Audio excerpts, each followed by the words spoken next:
Welcome back ناظرین. Break سے پہلے ہم ڈسکس کر رہے تھے کہ افغانستان میں کیا اکنامک ڈویڈنڈ مل سکتا ہے، ایران میں کیا اس وقت اپرچونٹیز ہیں ٹریڈ اور انرجی کے پوائنٹ آف ویو سے، اور ہم دیکھ رہے ہیں کہ پاکستان کا جو لوکیشن ہے وہ اب ایک اسٹریٹجک ایڈوانٹیج بن رہا ہے، particularly in the economic relation ships in the neighbourhood.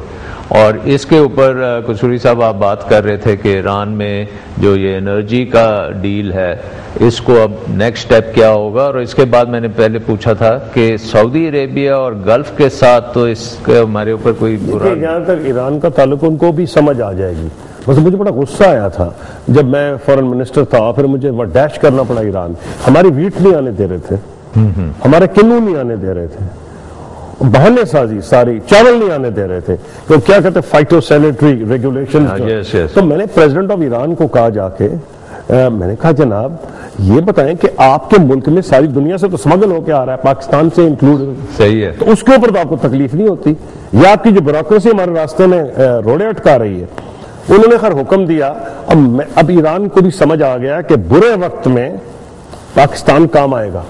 اب ہمارا اگر بارٹر ہوگا تو ہم ان کو ہم سے ویٹ ایکسپیکٹ کر رہے ہیں، یا اور ایڈیبلز کر رہے ہیں، یا اور کچھ کنزیومر ان کی انڈسٹری میں جو انپٹس ہیں ان کو پینٹ چاہیے، ان کو بے شمار چیزیں چاہیے. تو ایران کو بھی یہ سمجھ آ گئی. اب آپ نے ایک بڑا امپورٹنٹ سوال پوچھا ہے سعودی عرب گلف کا.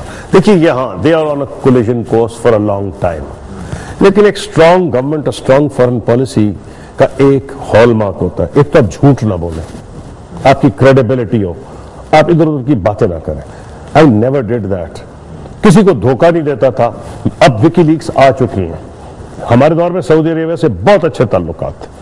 وکی لیکس آ چکی ہیں، اس میں میں پہلے گھبرا رہا تھا وکی لیکس آئیں گے، پتہ نہیں میرے بارے میں کیا کیا آ جائے گا. اب بڑا کلیئر آ گیا کہ ایران پہ جب وہ اٹیک کا سوچ رہے تھے، میں نے ڈٹ کے مخالفت کی امریکنز کی کہ تم نہ کرو. عراق پہ تو ہم نے اوپنلی مخالفت کی، یو این میں ان کے خلاف ہم نے نہیں ان کو کرنے دیا، اس لیے ان کو کولیشن آف دی ولنگ کرنی پڑی. لیکن ایران کے اوپر دیکھیں، ہمیں کبھی سعودی عرب کو مس لیڈ نہیں کیا تھا. ایران از وائٹلی امپورٹنٹ ایز اے نیبر. پھر اس کی سیکٹریل ہم جو کوشش کرتے ہیں کہ ایران سعودی عربیہ کی آپس میں کوئی ایشو ہے، ایران کی سمجھانا پڑے گا. ایران کی اور ہماری ایک اور بھی ہے، یہ سیکٹریل ڈائمینشن، شیعہ سنی کا معاملہ بھی ہے. تو اس مصیبت میں ہمیں نہیں پڑنا چاہیے. ایران سے تعلقات ہمارے اپنے مفاد میں ہیں، کلچرلی لنک. سعودی عربیہ اس چیز کو سعودی عربیہ ہمارے لیے بہت امپورٹنٹ ملک ہے. اکثریتی یہاں وہی جو سنی ہے، میں ان کو سمجھاتا تھا کبھی آپ کو گھبراہٹ کس بات کی ہے، لیکن ہم ایران سے تعلقات جو ہے اس میں بائی لیٹرلزم جو ہے فارن پالیسی میں بہت امپورٹنٹ ہے. Your relations have to be bilateral, it can't be love me love my dog. ایسی کوئی پالیسی نہیں ہو سکتی. تو ہونی یہ چاہیے کہ سعودیز ہمیں ٹرسٹ کریں، اور ہم نے ان کی سپورٹ کیا ہے جب وہ مشکل میں ہے. پاکستان کی فوج بھی گئی ہے، سیکورٹی فورسز بھی گئی ہیں. کچھ کلیش آئیں گے، مثلا بحرین میں آیا، اور ہمارے لوگ گئے ہیں بحرین میں جو ایرانیوں کو پسند نہیں آیا. لیکن پھر کئی جگہ پہ مثلا ہمارے ہی دور میں ہم نے امریکن پریشر کے نیچے نہیں دبے، اور ہم نے ویانا میں ووٹ نہیں کیا، اور انڈیا نے ووٹ کر دیا. اس کا مطلب ہے پاکستان ایک بڑی سینٹرل لوکیشن میں ایران اور سعودی عربیہ دونوں کے آپس کی جو ہیں کانفلکٹس، ان کو بھی ریزالو کرنے کی کیپیسٹی رکھتا ہے. And both of them understand کہ یہ دونوں کے ساتھ ان کی دوستی ہوگی، and may be it's a benefit for them. اگر یہاں مضبوط حکومت ہو، ایسی حکومت نہیں جس کے بارے میں آپ کے اپنے اخبار کہہ رہے ہیں ہر تیسرے مہینے جا رہی ہے، اگر فوکسڈ حکومت ہو، سول ملٹری ایک پیج پہ ہو، تو پاکستان میں یہ کیپیسٹی ہے کہ ان دو برادر ممالک کو ایک دوسرے کے قریب کر سکے. لیکن اس سے بڑھ کے آپ نے ایک بڑا انٹرسٹنگ سوال پوچھ لیا کہ جی ہماری لوکیشن. میں نے ایک دفعہ پریزیڈنٹ مشرف کو اس کے کہا تھا، کوئی بات ہو رہی تھی، وہ ہم ٹیبل پہ بیٹھے ہوئے تھے، تو جی یہ جی اپنا ہم تو بڑی زبردست اسٹریٹجک لوکیشن ہے، ہم تو برج ہیں، کوریڈور ہے. تو میں نے کہا غصے میں we are a bridge to nowhere. Bridge ہم خاک ہے، ایک طرف انڈیا ایک طرف چائنا، ٹریڈ ہم نے کرنے نہیں دینا. تو آپ برج کیا ہیں؟ آپ تو معلق ہیں ہوا میں. اگر آپ کا اسٹریٹجک ویژن صحیح ہو تو جو پاکستان کی اسٹریٹجک لوکیشن ہے، دنیا میں کم ملک کیسے ہیں میں بتاتا ہوں کیسے. دنیا کی اگر ٹوٹل آبادی 6 ارب ہے اس وقت، 3 ارب جو آبادی ہے وہ اس علاقے میں جس کے سینٹر میں پاکستان ہے. بالکل. بنگلہ دیش، Pakistan, India, China, central Asia, golf. Energy resources بھی ہیں، population resources بھی ہیں, center میں پاکستان ہے. 50% lack of vision, allow me to say so, and to the poor governance in Pakistan. ہمارا تو we are a bridge to nowhere.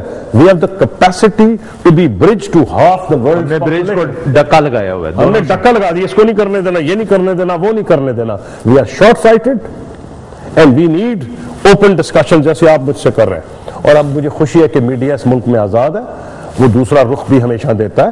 تو میں یہ سمجھتا ہوں کہ ہمیں کلیئر ہونا چاہیے. تو سعودی عربیہ پرٹیکولرلی از ون کنٹری جس کے پاس انارمس کیپٹل ہے. تو کیا ہماری جو یہ پولیٹیکل ریلیشن شپ ہے یہ اکنامک ریلیشن شپ میں نہیں بنی؟ Other than labour we are not really doing. بالکل ٹھیک کہہ رہے ہیں. اس کی وجہ یہ ہے کہ جب بن سکتی ہے, پاکستان کی بدنصیبی ہے کہ ہمیں 6-7 سال اچھے ملے, ہم آگے نکل جاتے ہیں.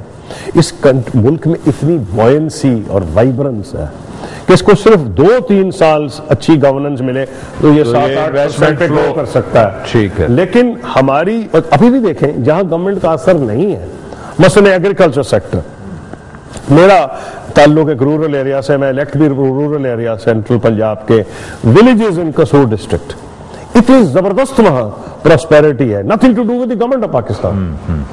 ایک تو ہمارے دوران بڑی ترقی ہو گئی تھی, انفراسٹرکچر لے ڈاؤن ہم نے کر دیا تھا, سڑکیں, سوئی گیس وغیرہ. اس کے علاوہ جو لوگوں میں اپنا پوٹینشل ہے, اپنی ان کی وہ six largest population in the world, خاصی ڈائنامک ہے, پوری دنیا میں جاتے ہیں. میں آپ کو یہ بتا رہا ہوں نا کہ جو میں نے ہمارے رورل ایریاز میں باوجود اس حکومت کے, ناٹ بیکاز آف دیم, باوجود حکومت کے لوگوں نے ترقی کی ہے, لوگوں میں اپنی ڈائنامزم ہے, ڈرائیو ہے, انٹرپرینوریل سکلز ہیں. آپ کا چھوٹا فارمر جو ہے, آپ تو ڈاکٹر صاحب حیران ہوں گے کہ جس کے پاس کچھ بھی نہیں ہے, ایک کلے زمین نہیں ہے, ان میں اتنی انٹرپرائز ہے کہ دن کو دیہڑی کرتے ہیں, 4 انہوں نے بھینسیں رکھی ہوئی ہیں. وہ تو ایک ڈائنامزم ڈیفینیٹلی. اچھا اب ایک شفٹ کرتے ہیں, let's go to the north. ہمارا پرانا دوست, آل ویدر فرینڈ چائنا, اور ہمارے زمانے میں چائنا کے ساتھ بے شمار MOUs بھی ہم نے کیے اور 5 ایئر اکنامک ایگریمنٹس بھی کیے, اسٹریٹجک ریلیشن شپ بھی کی گئی, گوادر, یہ وہ بڑے بڑے پروجیکٹس جو تھے. لیکن پھر بھی کوئی امپیکٹ جو ہے پاکستان کی اکانومی پہ جو چائنا کر سکتا تھا وہ نہیں ہوا. چائنا کے دنیا کے سب سے بڑے ریزروز ہیں, وہ یہاں پہ انویسٹمنٹ اس طریقے سے نہیں آئی جس طرح سے آنی نہیں آئے گی جب تک آپ ملک میں امن نہیں ہوگا. اگر آپ کے پٹیوں پہ چینیوں کے یہاں گولیاں ماریں گے, جس لیے میں کہتا ہوں نا پاکستان ہے وائٹل انٹرسٹ ان پیس ان افغانستان. اگر ہم گیمز کھیلتے رہیں گے تو کچھ بھی نہیں ہوگا. چائنا کی خواہش ہے کہ پاکستان میں انویسٹمنٹ آئے, کہ آج چائنا جو ہے وہ ہائر اینڈ پہ جا رہا ہے, زیادہ سکلڈ چیزوں میں جا رہا ہے, زیادہ ٹیکنالوجیکلی ایڈوانسڈ انڈسٹریز میں جا رہا ہے. اگر وہ ویتنام میں شفٹ کرا سکتے ہیں, تھائی لینڈ میں جا سکتی ہے, تو پاکستان کیوں نہیں آ سکتی؟ پاکستان کے 2 پرابلمز ہیں, ایک لیک آف پیس, اور اس لیے میں کہتا ہوں ہماری سب سے امپورٹنٹ ہے پیس. دوسری چیز, ہم نے تعلیم پہ فوکس ہی نہیں کیا.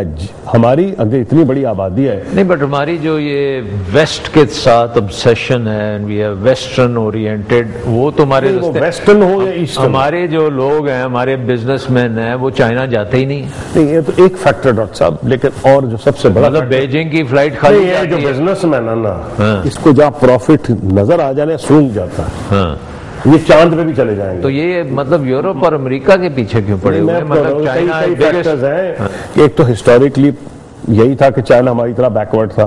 یہ تو کمال ہے نا ماڈرن میریکل کہ ہم پیچھے چلے گئے, وہ آگے نکل گئے. ہم ان سے زیادہ ایڈوانس تھے چائنا سے. 60s میں کمپیریزن ہی کوئی نہیں تھا پاکستان چائنا. بالکل ٹھیک ہے. پاکستان کی جو انہوں نے ہم سے سیکھا, ہمارے سامنے کی جو ایکسپورٹس تھیں ان the 60s were higher than the combined manufactured exports of Thailand and Korea and Malaysia. آج رونے کو دل چاہتا. اگر آپ اپنی تعلیم پہ فوکس نہیں کریں گے, امن نہیں کریں گے اس خطے میں, تو آپ کی ڈیولپمنٹ وہ تو ایک جنرل پروپوزیشن ہے. بٹ ایک بات چائنیز گھبراتے ہیں, مجھے پرائیویٹلی جو کہتے تھے مجھے پتا, ہمارے اصلی پکے دوست ہیں جن کو آپ ہائر دین ماؤنٹنز کہہ رہے تھے نا جی, ہماری فرینڈشپ ہے. سچا دوست پرائیویٹ میں آپ کو سچی بات بتا دیتا ہے. وہ یہ کہتے تھے اپنے ملک کو ڈیولپ کرو. نہیں جو ہم نے ان سے MOU سائن کیے ہوئے ہیں دیکھیے ایک چیز کیوں نہیں ہو رہا؟ میں بتائیں ایک چیز اور بتاؤں. میں جب فورن منسٹر تھا تو مجھے یاد ہے کہ $1.3 بلین ہمارا بائی لیٹرل ٹریڈ تھا. By the time I left as a result of lots of things we did وہ کو 5.5 بلین ڈالرز ہو چکا تھا. 400% انکریز ان 5 years, چھوٹی چیز نہیں. اب کتنا ہونا چاہیے؟ لیکن ہونا یہ چاہیے تھا کہ اگر پالیسیز کی کنٹینیوٹی ہوتی. دیکھیں دیٹس ویئر آئی کم. تو دیٹ ڈسکنٹینیوٹی ہر چیز ان کا دیا. پرانی حکومت تباہ کر کے چلی گئی فلاں فلاں فلاں. آپ کے نئے فورن منسٹر فائنانس منسٹر نے آگے دنیا میں کہہ دیا کہ ملک بیڑا غرق ہو رہا ہے, کنگال ہو رہا ہے. اگر آپ کا فائنانس منسٹر کہہ رہا ہے آپ کا ملک کنگال ہو رہا ہے, پاگل ہے کہ اس ملک میں انویسٹمنٹ کرے گا. تو اس لیے میں یہ آپ کو کہہ رہا ہوں کہ ہم ایک دوسرے کو ٹالریٹ نہیں کرتے. جب یہ حکومت جائے گی تو اگلی حکومت کیا کرے گی؟ اگر ان سے غلطی سے کوئی اچھا کام بھی ہو گیا نا تو وہ اسی کو ریپ اپ کر دیں گے. میں تو کہتا ہوں جس طرح ہمارے دور میں ایک لا پاس ہوا تھا fiscal responsibility act, all political parties must get together اور وہ کہیں جس کی مرضی حکومت آ جائے فلاں فلاں فلاں چیزیں اکنامک سفیئر میں نہیں کریں گے, اور اس کے اوپر ان کا کنسنسس ہونا چاہیے کہ وہ مثلا اگر آپ یہی کریں گے نوٹ ہی چھاپتے جائیں جیسے یہ حکومت کر رہی ہے کہ انہوں نے آپ کا کریڈٹ جو ہے ڈبل, آپ کا قرضہ ڈبل کر دیا ہے, ڈبل سے بھی زیادہ کر دیا ہے, 5 ارب سے 12 ارب. یہ جو ویسٹرن چائنا میں چائنا بہت بڑی انویسٹمنٹ کر رہا ہے, وہاں فری زونز بھی بنا رہے ہیں, اسپیشل اکنامک زونز بھی بنا رہے ہیں, بٹ ہم کوئی ایسا کام نہیں کر رہے کہ ہم اس میں ٹیپ ان کریں.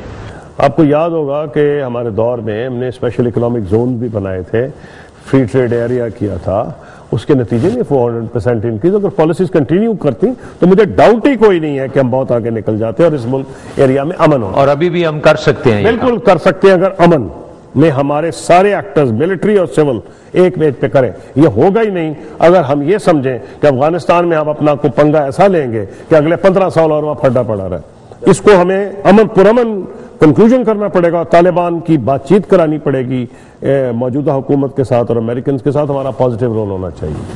ناظرین, ہم قصوری صاحب سے بات کر رہے ہیں اور ایک چھوٹی سی بریک لے کے واپس آتے ہیں.